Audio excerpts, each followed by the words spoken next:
Hi everyone, it's Paul Bertorelli reporting for AVweb and Aviation Consumer from 2,500 feet over Florida.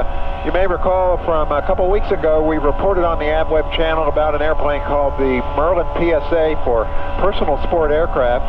I'm in the cockpit of that airplane right now, single seat, no one with me. In this follow-up video we're going to take a look at the airplane's flight characteristics, but before we do that, let's look at some of the technical details of the aircraft. For now, the Merlin is an experimental amateur-built kit scheduled for FAA kit evaluation in April of 2016. If there's enough interest in the airplane, Chip Irwin told us he may take it through the ASTM Light Sport approval process in the future. We'll look at that later on. Here's some basic specs. The airplane was designed in the Czech Republic and the kit is manufactured there. The basic construction is all riveted aluminum with some composites in the cowl and trim. Bearings and push rods are used for the controls, except the rudder, which is cable controlled. Empty weight is 397 pounds with the Rotax 2-cycle 582. With the installed recovery parachute, which this Merlin happens to have, the empty weight is around 415 pounds. The max gross weight is 717 pounds for about a 300-pound useful load. Fuel capacity is 13 gallons with 6.5 gallons per side. So with a 200-pound pilot and full fuel, you've got about 20 pounds of load left for baggage, and there's definitely room to carry it. In addition to the Rotax, the airplane might have other options for engines, including the HKS 700. That's a 60 horsepower engine versus a 65 horsepower for the Rotax. The HKS is a 4-cycle boxer design. The 582 is a 2-cylinder inline 2-cycle engine. So much for the airplane itself, but how are you supposed to check out in an airplane with just one seat? The same way pilots have always done in single-seaters: sit in the cockpit and get an over-the-shoulder briefing and then go off and fly it. The checkout starts with a quick walk around, maybe not quite this quick, but you get the idea. That'll give a good feel for the airplane. Follow that up with a briefing on the cockpit and panel operation. This is a simple enough airplane, but once you launch, you're on your own, so it's better to ask more questions than fewer before taking off.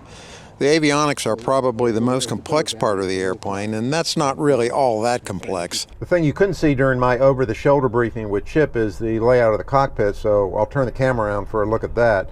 Here on the left is the throttle quadrant. You can see the throttle lever on the top, and that's the handbrake on the bottom. And then below that is the choke for cold weather starting. And then swinging up here, the switches are on the left side of the panel. We've got the mag switches, the master switch, the avionics switch, the trim indicators there to the left, and then there's a start or push button. For avionics, this version of the Merlin has the MGL Avionics PFD. It's called the Extreme. It has basic attitude information and all the engine monitoring. In the center we've got a flight line comm from Aircraft Spruce, and below that is a transponder from Trig. And interestingly, this has ADS-B out, which a lot of small airplanes of this type don't. And then swinging off to the right, we've got a Garmin Era portable GPS, and then off to the far right is the fuel valve control. There are 2 tanks in this airplane, 6.5 gallons each, for a total of 13 gallons. And that's over 2 hours with reserve with the Rotax engine. This is actually my second flight in the Merlin. The first was a couple of days ago.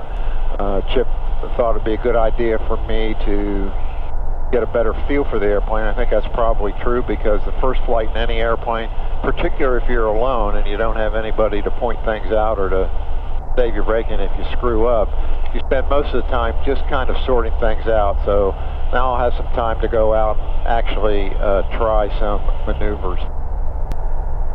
Taxiing the Merlin takes a little bit of getting used to. It has a steerable nose wheel, but it also has differential braking. And the part that requires some accommodation is the handbrake. It has a single handbrake below the throttle, so you can rest your left hand on the throttle at idle, basically, and then use your 2 fingers to control the braking.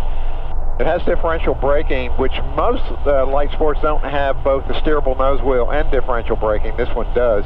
And how that works is when you turn with the rudder, you push the rudder far enough, then you get a little bit of braking. There's a there's a valve in there that adds braking on the wheel that you're turning into. So that means that it's very tight turning on the ground once you understand how the system works. Now, takeoff in this airplane is quite a thrill because it has a very good power to weight ratio. It's about 10 pounds per horsepower, which gives it about a 3-pound advantage over most 100 horsepower LSAs. Not quite up to, say, the Carbon Cub, which is down around 7, and so is the new Legend HP, but it gets going pretty quickly on the runway. And here we go.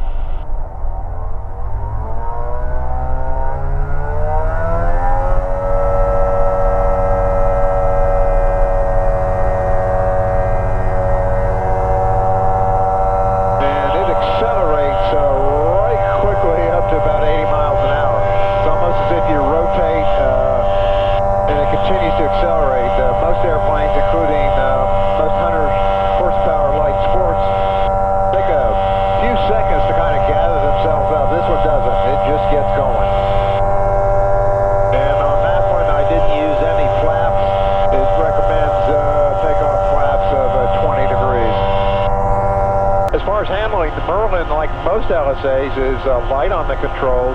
It has light control forces in roll, but not as light as a lot of LSAs. You can see it rolls quite easily. Pitch forces are also light, and one stability check that I like to do is static pitch stability, and to do that, the easiest way to do it is to trim it up in level flight, which we are now, and then displace the stick. And so if I pull some pitch and release the stick, we want to see if the airplane recovers to the trimmed airspeed with a couple of fugoid oscillations. And as you can see, speed got up to 120 miles an hour, and now it's on the second oscillation. And it looks like it's going to damp out by the second cycle, or very close. Now, some LSAs are neutrally and even negative statically stable, which is something that I don't particularly want in an airplane. I want an airplane to behave just as a certified airplane does, which is positive static stability. As far as cruise, the Merlin steams along at about 100 miles an hour. I've got the engine set at about 5,400 RPM. I like that low power setting because it keeps the noise down. And at that setting, got about a 2-hour range, maybe a little bit better. So you're going to go 200 miles at a clip. Skipper Irwin tells me it's possible to put a little more fuel in the airplane, and the HKS engine, which is another engine option, burns about half as much as the Rotax. So really, this airplane can practically be a 3-hour airplane, and it's certainly comfortable enough to stay in for that amount of time. I'm not sure I'd want to be in it much longer. Most light sport airplanes, the Merlin has a very slow stall speed, about 38 miles an hour indicated, and it doesn't have much of a stall as far as a brake is concerned. So I'm going to slow the airplane up. We're doing 54 miles an hour indicated, and if I bring the engine to idle and hold the pitch, and I've got 40 degrees of flaps in, and traffic 7F Whiskey's left base final, runway 22, landing at the helipad, Peter 9. Stick is all the way back, indicating about 36, and there's barely an indication. Traffic 7 Quebec 00, 5 miles to the south, transiting beach line from south to north at 200 feet, center traffic. And no real indication of the nose falling off in either direction. Very benign stall characteristics. And to recover, just relax the back pressure, bring in just a little bit of power, and up go the flaps. Very easy to fly. Now, because of its slow stall speed, the Merlin can really approach at a fairly slow approach speed as well. Now, on the first landing I did in this, I used about 60 miles an hour. In this landing, I'm going to try a little slower, 55 miles an hour indicated.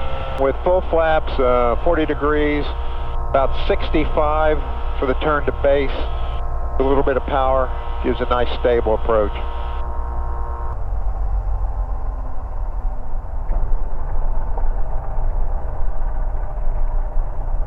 Anthony Charlie Zulu going to position. And not bad. It's very gusty today. That's a direct crosswind of at least 15 knots. Airplane handles it probably a little bit better than I did, but as long as you stay with it, it seems to have plenty of control authority.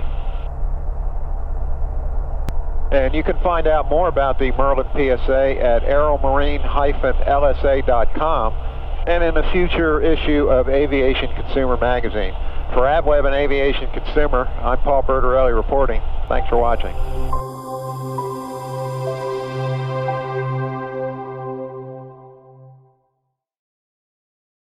Cockpit of that airplane. Everybody's traffic. Quebec 0 is Charlie 5. Taxi.